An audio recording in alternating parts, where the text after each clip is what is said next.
very talented. Yeah. I had no idea. Well, Yeah. I had low expectations, I think. Yeah, no, I would have too. And they were like all really fantastic singers. Well. Like some of them could be a voice major. Keep them out. Yep. Discourage it. I'm like, oh, what's your instrument? Piano. I'm like, Yep. Oh, Okay. it's probably why, I mean, we've got a pianist in Cast Into the Woods. Yeah. Yeah, yeah. Oh, yeah. In fact, I had a guy who was music ed percussion, and he had also auditioned for us on voice, and we accepted him. Really good tenor voice, you know. And then he took class voice with me, and it was like, Chris, you ever thought of double wagering? Anyway, so today we're looking at some examples of famous singers, among other things, and kind of talking about what we see, and some not famous singers, but so here we're going to look at and listen to Luciano Pavarotti.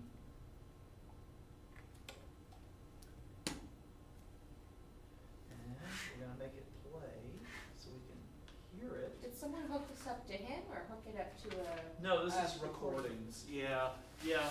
We don't have,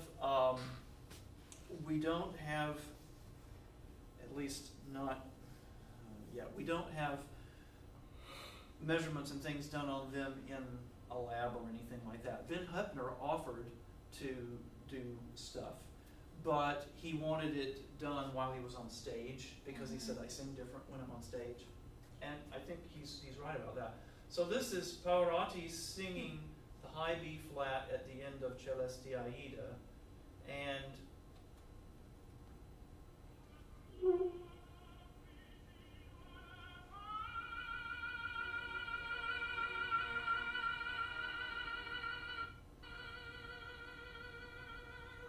sorry, I'll do that again because it should not have done that. Let's.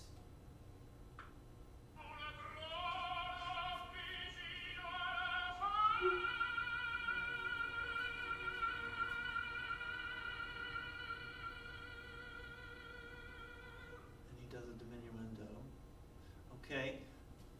You might notice as it is, I'll pause it.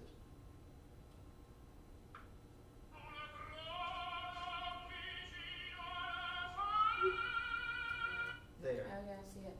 Okay. His third harmonic is really strong. And this one is fairly strong. He doesn't have, see, here's that's 1,000, 2,000. Here's the 3,000 hertz area. Yeah. He doesn't have a lot of that singer's form. I mean, he has some strength there, but he doesn't have, like you're going to see in just a minute when I play Domingo. But that one is really strong. And if you look at it frequency-wise, I mean, there's 1,000, that's 2,000.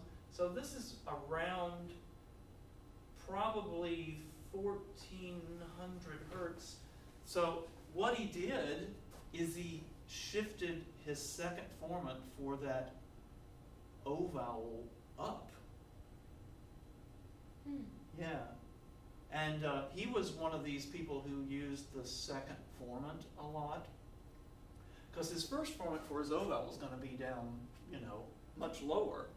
And typically the second formant of the O vowel is not that high. But he shifted it up to get that harmonic really, really strong. That tends to be the strategy that he uses. Somebody's buzzing. I'm sorry, it's my creditors. Oh, okay. They Now, call it. here's Domingo singing the same note. Oh, gotta hit play, yeah.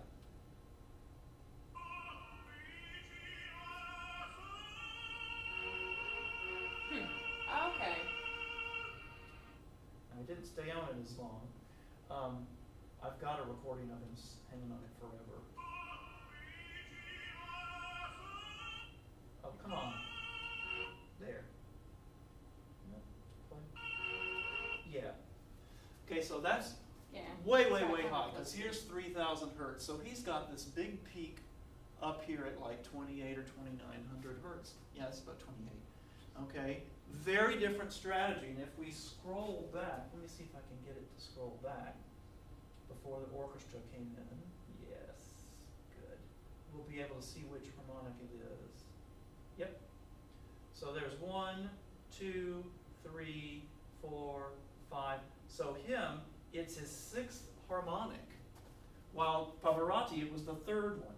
Now, both of them, of course, you know, the two prominent tenors of the last, you know, well, from certainly 1965 to about 2000 for sure, both of them were the leading tenors in the world. And very different strategies for singing the same note.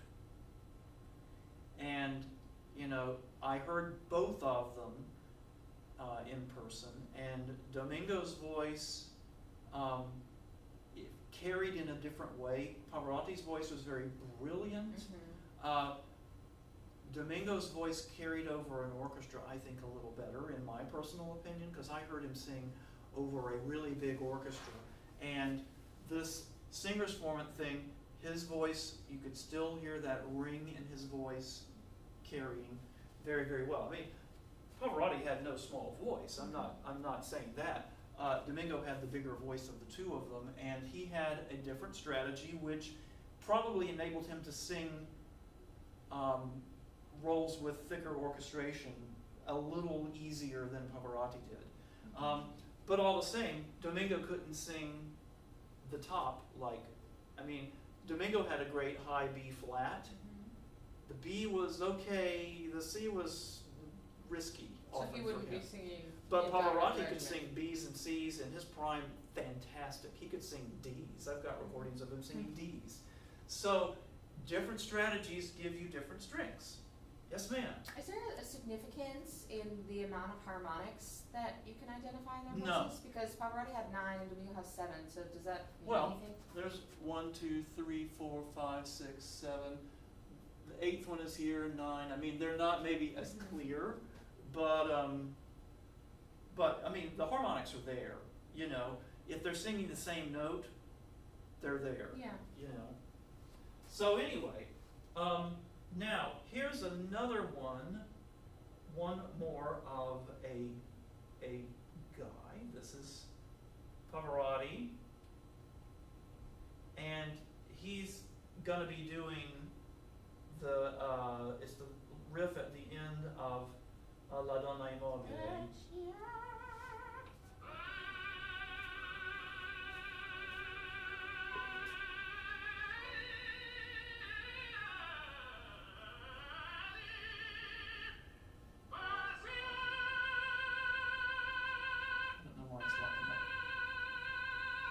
But you can see clear as the day is long, that 3rd harmonic. Same strategy he used with the other aria. Now this is on a closed front down vowel, you know, A rather than O. And Don Miller points out a couple things there in the text. I'll pause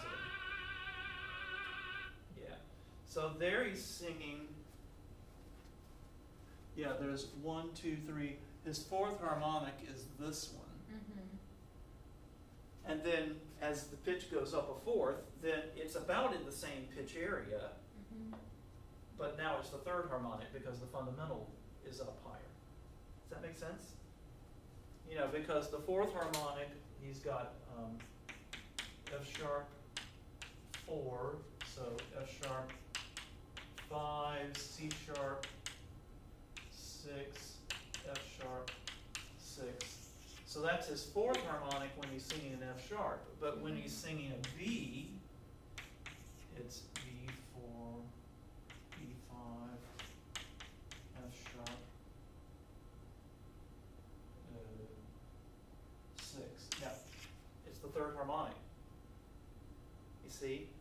So it's the 3rd harmonic here, it's the 4th harmonic there. The notes are a 4th apart. Yeah. So oftentimes when we make a leap of a 4th, you may not need to do as much adjusting. It's certainly with the guys like this, it's just a different harmonic. Now you guys, not so. But a guy up high, he's just switching which harmonic is the one catching that second formant. Wow. Yeah, it's pretty Do cool. you do that consciously? Oh no. Oh gosh, no. Okay, Oh, no, I was about to be like. Oh heck no. Oh heck no. Pavarotti didn't know a harmonic from a hole in his head. No. I mean, he was a pretty smart guy. I mean, he taught math and he sold insurance and some other things before he got famous. But no, I'm sure he's completely going on sensation. Completely going on sensation and remembering. That's how they taught. Yeah, remembering his teacher probably told him, Cusa, close your mouth, or something with lingua. Think about his tongue, Mm-hmm. Okay, here's somebody who's you actually have probably seen around this building.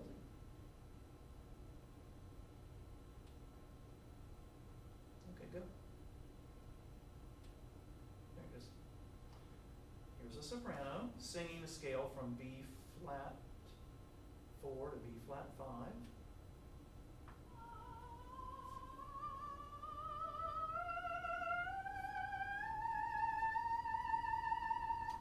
That's my wife. Oh, really? Yeah. Wow. She's one of the examples in his book. Yeah, he came and stayed with us while he was doing a workshop here years ago, and he always loved to just, whenever he was around singers, he'd collect recordings of them, and it ended up in the book. Yeah, yeah. Kathy hates the E flat. You'll hear it. Well, it was the D that time. So you can. She gets to about, let's see, C, D, and B flat, C, D, E flat, F. She kind of really got the first harmonic and the formant really lining up, and then she just keeps raising the first formant, and you can see that harmonic is 15 decibels above the next thing. And Kathy is, we were talking about, head voice and whistle and so on the other day in class. She's always been able to sing nice, full, A, B flat, and B, but she doesn't have that access to disengage that and go into whistle. Which is kind of this corollary to, Domingo had great A's and B flats and so on, and he had that singer's formant thing, but he couldn't shift the strategy and be able to sing the B's and the C's and the C sharps and things that Pavarotti and, somebody like Lawrence Brownlee or Javier Camarena or Juan Diego Flores, some of those guys that, can sing high C's and D's just like snap, no problem. So, yeah, if we scroll through it here,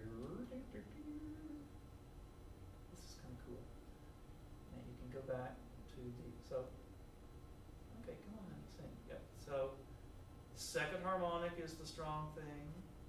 Second harmonic, second harmonic, second harmonic, and we're going to see a shift here. Yeah. Here it comes. And they're about equal there, and then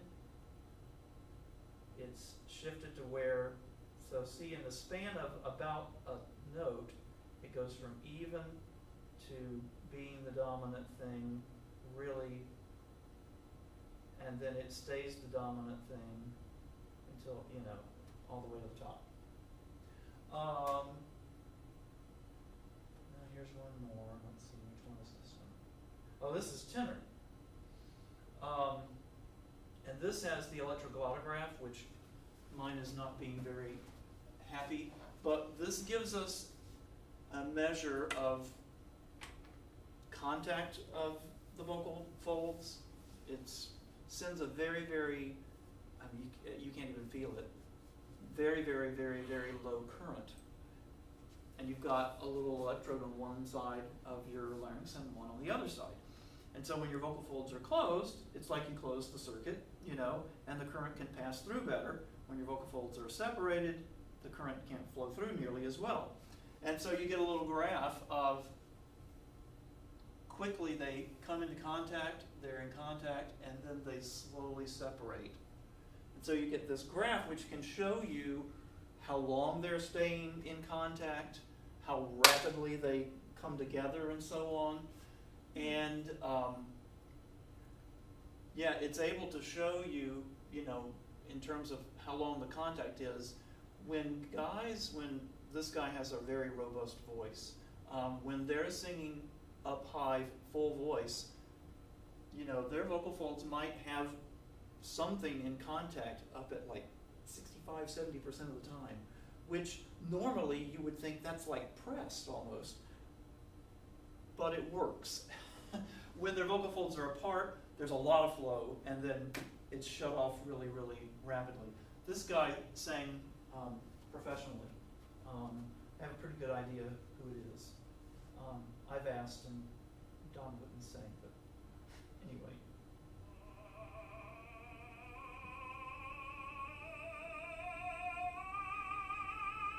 I mean, that's a pretty robust voice. Let me roll back. There we go. So he's singing, that's A flat, B flat, there's the C. And so, yeah, up here you're seeing this is the actual audio signal, and this is that EGG thing, and then this is the spectrogram.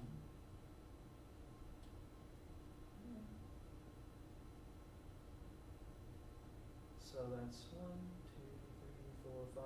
This is like E flat, and here's F, and you might be singing ah, so that's his, let's see, that's first format. I'm just trying to figure where we are pitch-wise. I mean, that's an F. This is actually probably singer's format thing for him. I know this guy.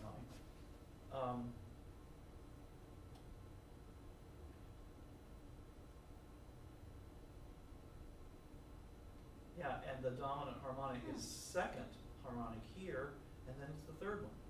So he's doing some of that Pavarotti strategy, and yet he also gets some bang up there. But yeah, by the time he gets to the top of the scale, you know, his, gotta get back, come on, go to the thing. There, yeah. By the time they've stopped it right there at the top of the scale. Yeah, his vocal folds are in contact, you know, I mean, we're having to kind of estimate based upon, there's some things that you can do, it's pretty sophisticated work, but about looking at the audio signal and knowing when the vocal folds close. And some of that is explained in Miller's book. But anyway, yeah, I mean, he's got him showing like 77.77. This is the readout of that contact quotient, you know, like it's comparing the length of the whole cycle with the amount that's in contact. So greater contact, less contact. Anyway, yeah, we haven't really talked about EGG, and I don't want to go there too deeply. Let's see. That's cool, because I can feel the breeze above my head as it whipped past. Let me now, we'll do, well, Franco Corelli has to be experienced. If you've never listened to Franco Corelli, it's just, he's kind of an animal, and I'll just say that. This is him singing a high C.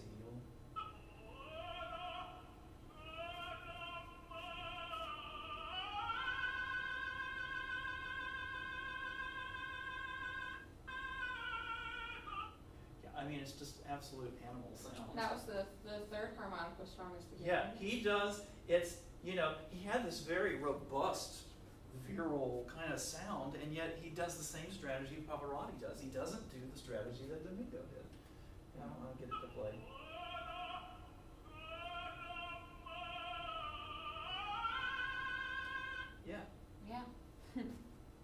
there's 1, 2, 3, and you can see it really lighting up there.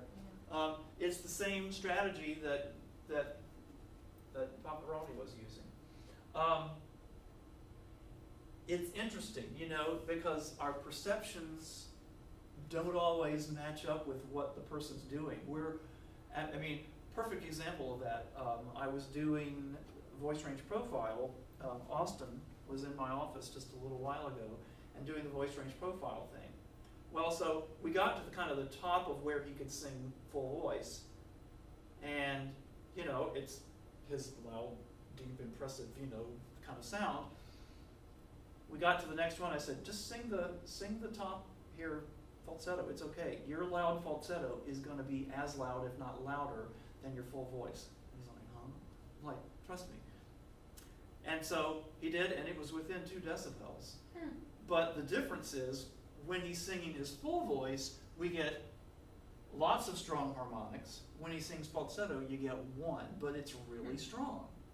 So it's like, Which you one was guys, the fundamental. Okay. Yeah. So you guys singing high, you know, you've got that one dominant harmonic that is really, really powerful. Yeah. And, you know, you put a sound level meter on it, and you're like 110, 115 decibels. You did like 115, I think, when we were playing around in here. But it doesn't have that richness that you hear in a man's voice, and you listen to that and you go, God, that must be, you know, but it's just that you've got a lot of harmonics that are reasonably strong rather than one really, really boom, boom, boom one. The sound level meter doesn't measure the timbre like our ears do. And so, yeah, Andy Specht, who was, he did his undergrad and grad here, brilliant, oh my gosh, just like, you know, really impinges on you tenor voice, really, really full sound. And you'd hear him singing full up on like a high B flat or something like that, and it was like 102 or 3 decibels. Then he would switch to falsetto, 119. I mean, yeah, it was just like, but it was a completely different timbre, but all of that power of his voice was now in one harmonic instead of 2 or 3 or 4. Huh. It was crazy. Okay, well, enough. Let's look at a pop singer. Belting. Bryan Adams. Okay. Wait, what does Bryan Adams sing? Well, he's. You would ask me that, and I'm trying to remember one of his big hits. I'm wondering if I'm thinking of the right person. Does he sing that? Wherever you go, whatever you do, I will be right. Is it that guy? He was a pretty big name in pop music in the like late 80s, early 90s. Yeah. Yeah. I think I still kind of. So this is him and Pavarotti actually doing a duet together. It is.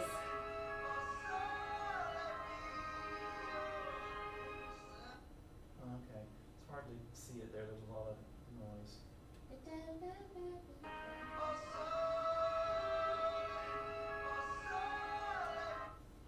I gotta catch it just right. Everything I do it for you. That's what he sings. There. Okay, so there's fundamental. So his second harmonic is really strong. Mm-hmm. Okay, that's classic guy belting. Okay, that's the classic. In fact, female too. Second harmonic is the dominant thing. Now we're gonna listen to Pavarotti do it. That's fuzzy. Yeah, there's a lot of background noise and stuff. It's a recording, you know. Okay, Luciano, hit it.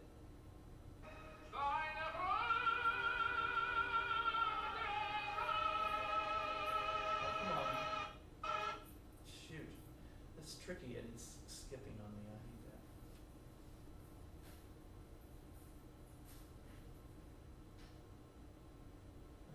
Well, here's his B flat, and that's way out there. Yeah, I mean he's singing a B flat, and it's his third harmonic. Mm-hmm. Yeah. And anyway, Bryan Adams. Okay. How about Barbra Streisand and Ethel Merman. Yes. Okay?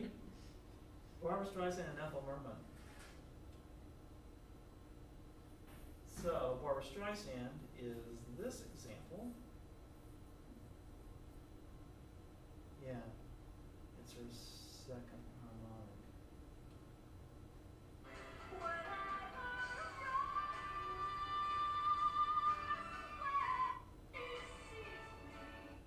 Okay, it's really dropping out. Come on, Barbara. Yeah. Good. So it's got to be the second harmonic because she's singing a D. And so yeah, you know, so her fundamental is like 600, and so this is about 1200, and it's wham, and it's built. I mean, she's building up on D5 there, and it's just wham, all in that one harmonic. Now, Ethel Merman.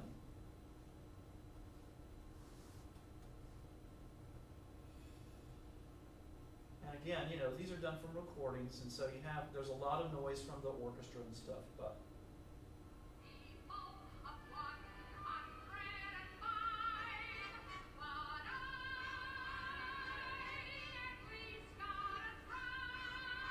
Yeah. Yeah, it's Ethel, all right. Let's just put it in the snout and shout. Yeah. There, yeah, this is perfect. So here's the, you know, that's an instrument, I think, but no. Let's see. No, that's like 1500. I have to scroll back a little bit more.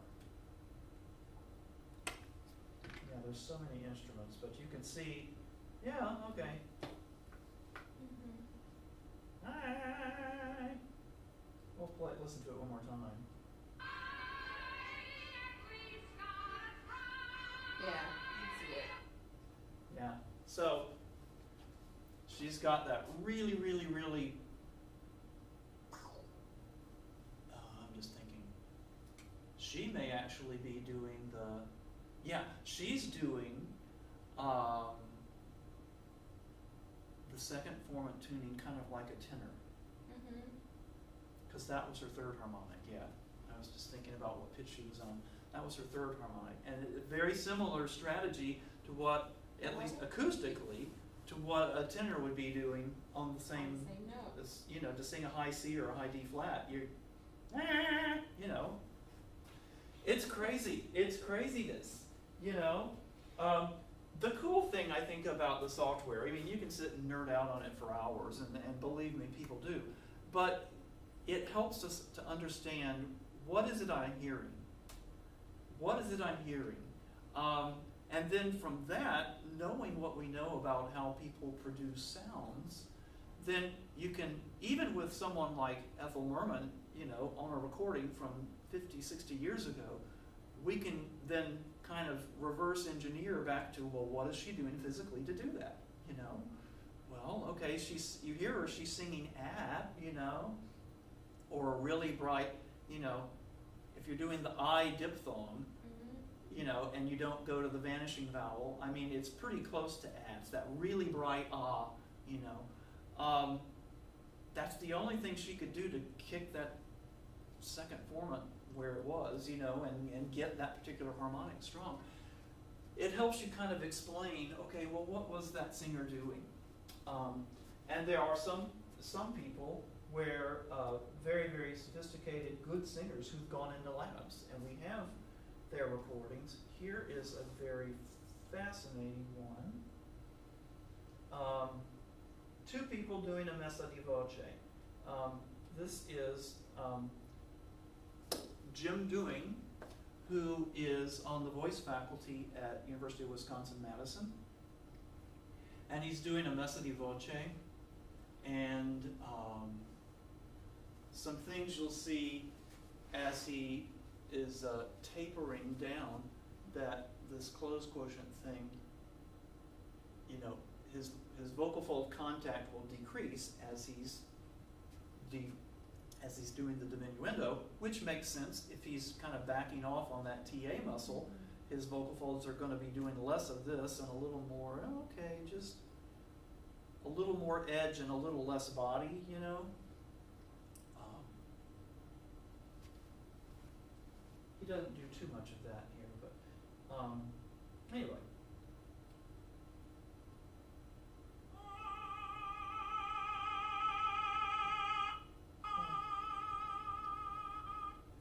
I'm so frustrated about that. It's my laptop. I hate Windows 10. Let me just say that. Okay, so here he's singing really full, and then as he tapers, well, he does a pretty good job. Pretty consistent. He does a pretty good job of that. He's one of these third harmonic, second formant kind of thing guys. But he's also got some strong presence out there. Yeah, up pretty high. He has some of that. It would be nice to see the power spectrum thing instead of the spectrogram. But now here's my beloved wife doing a messa di voce as well.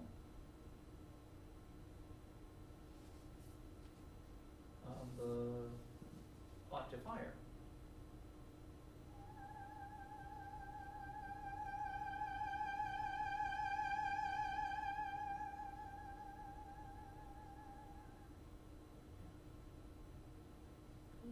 She was having a pretty good day there too, actually. So. Wait, that's keen. All right, so you can see here she's just starting to sing. Not a lot, you know, they're not in contact for very long. As she gets to singing fuller, that will expand some, but not a lot. I mean, she's up on an A flat. It's not going to be like we saw with some of those tenors. And then it will taper back down as she thins it out more and more. And you can see the whole time that first harmonic is the strong thing the whole way, because, and she, I mean, Dosher taught this, it's the right thing to do. When you do a crescendo, you open your mouth and then you close your mouth to decrescendo. Is there any significance to the color Up here? contrast up at the top? Like, Yeah, well, you know, as her vocal folds are contacting for a little bit longer and so on, you're going to get more strength in those higher harmonics, and they're shutting more quickly, shutting off more quickly. You're going to get more strength there, and then as she's doing the diminuendo, there's less and less of that. So that's very common to see in somebody doing a messa di voce, is that, you know, it starts out really, really weak in the high harmonics, and then when you sing in full, you have some strength up there, and then as you taper again. So, I mean, the messa di voce, it's the real test of a person's artistry, because you're having to do vowel modification things as you crescendo, decrescendo. You're dealing with adjusting inside your larynx, you know, because as you increase your breath pressure, if you don't make some allowance with what you're doing at the vocal fold level, you're going to sharp as you crescendo. That's what little kids do. And also, you know, you're having to do breath management stuff, because when you've got a big lung full of air to start soft, you really are having to use, you know, that you're resisting that elastic recoil, so you've got to really have your intercostal muscles, you know, and your diaphragm saying, no, not all at once. And then you have to engage it, and then you have to back off again, you know, when you're running out of breath, when you want to just keep feeding it, you know, and then be done. So messa di voce is really the test. And it's a wonderful thing to use as a training device as singers, but I wouldn't use it with beginners, you know. Let people have been singing a while before, you know, you do it, and it's not something to do at the beginning of, you know, a lesson. Let somebody sing a while, and then they're like, okay, yeah, they're breathing well, their posture's going okay, their range and flexibility are fine. Okay, so now we're going to isolate, you know, a couple of notes, and we're going to really work on, you know, dynamic control. because it's the hardest thing we do, probably, even more so than staccati, I think. It's probably the most sophisticated thing we do. Okay. Oh, this is a really, really good example of the modification on the front vowels. Again, this is my wife, so I know she can do it. Dawn wouldn't have put it in the book if it wasn't a fairly good example. This is very much like you when I had you do a scale up on E, and of course you modified, and that first harmonic just stays strong the whole way. That's my Kathy. Oh, it is. I heard it at the start and I was like, is that her? But it is. Okay, we'll play it again.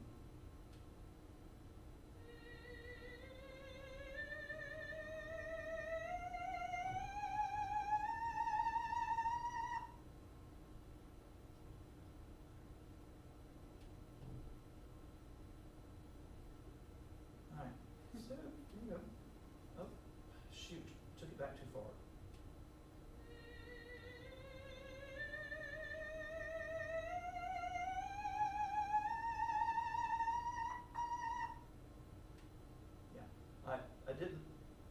It didn't quite sound like her at the beginning because he was saying, I want you to sing it really, really, like, okay.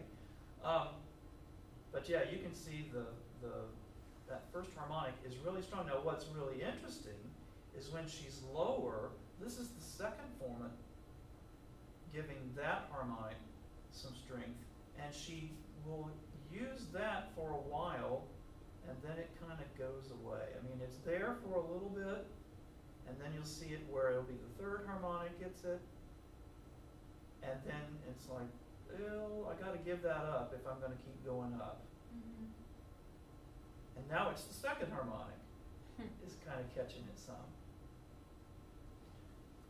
Because by the top she's singing at. Yeah, because that's, you know, that's a high B flat. And so then that's the second harmonic is catching her second formant. Because you can just see it gradually, first it's on the, it's like the fourth harmonic, and then it's on the third harmonic, and finally it's over here. But the formant hadn't changed a whole lot, you know, if anything, yeah. It's just which harmonic is catching it.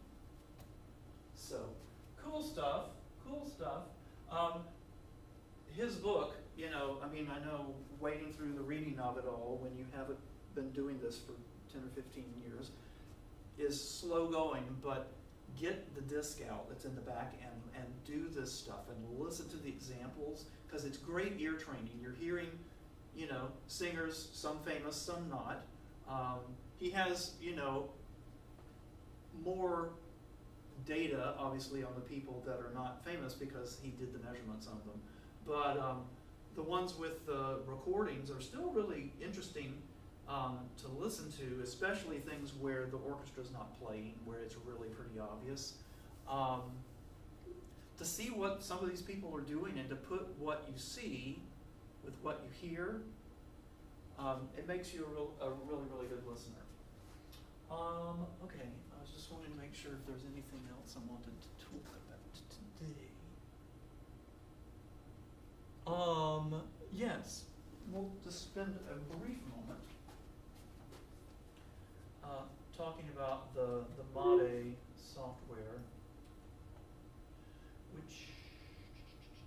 Is it that piano good one? Huh? Over there by your finale notepad?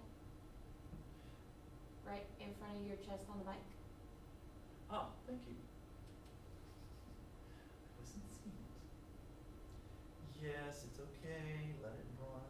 I hate Windows 10. A lot of my voice analysis software does not run nearly as well on Windows 10 as it does on Windows 7.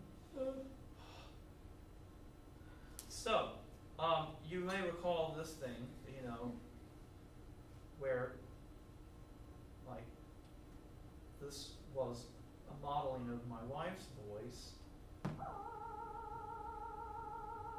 Vibrato's too fast. Her vibrato is not that fast.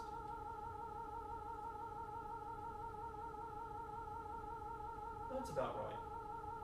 And it's not that wide. Hello. So my wife's singing the high B flat that you heard just a little while ago. Oops.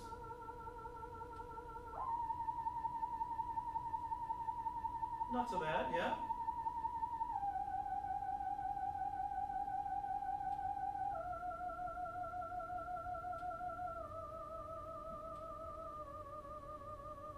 Okay, what vowel do you hear? Kind of yeah.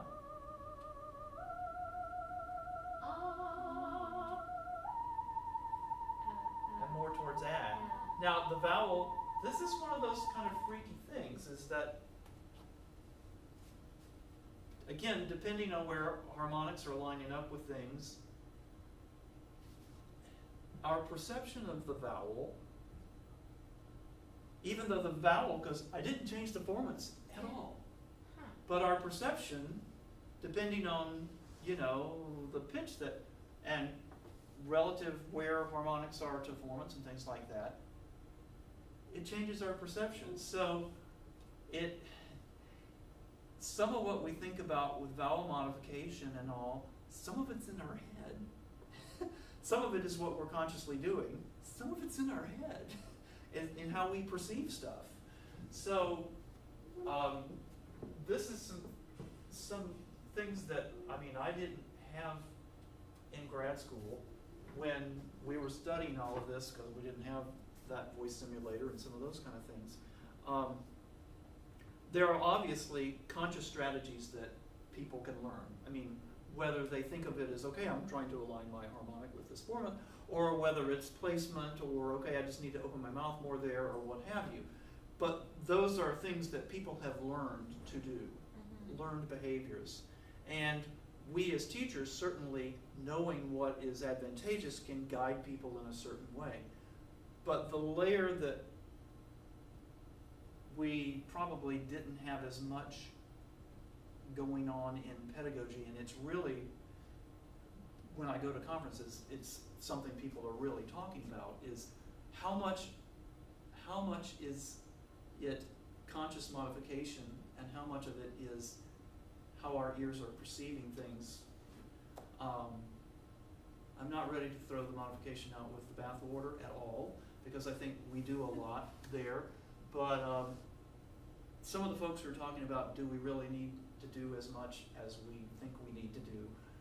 They have a valid point in some situations, you know, because you can take my formant frequencies, in fact, let's do it just for a second, and when I get my modeled voice up there, you're going to hear it switch from to and it's like the formants didn't change, you know?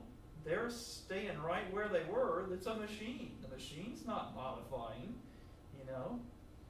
Okay, so here we go.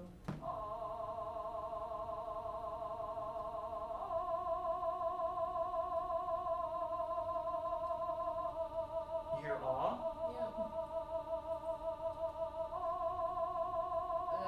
Now you sound, it sounds more like So I've got, this is showing, oh, shut up. There. Okay, so the red is the first formant, second formant, third formant, okay? And this is showing where my harmonics, so that's the fundamental, okay? So when the second harmonic gets up into or crosses that first formant, we start to hear a timbre shift. So here, it's below it.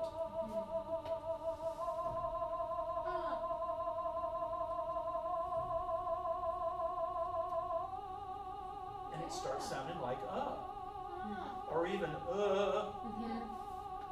Now, if I get, now it sounds like a woman, right? And then once you lined up with the I sound like a soprano.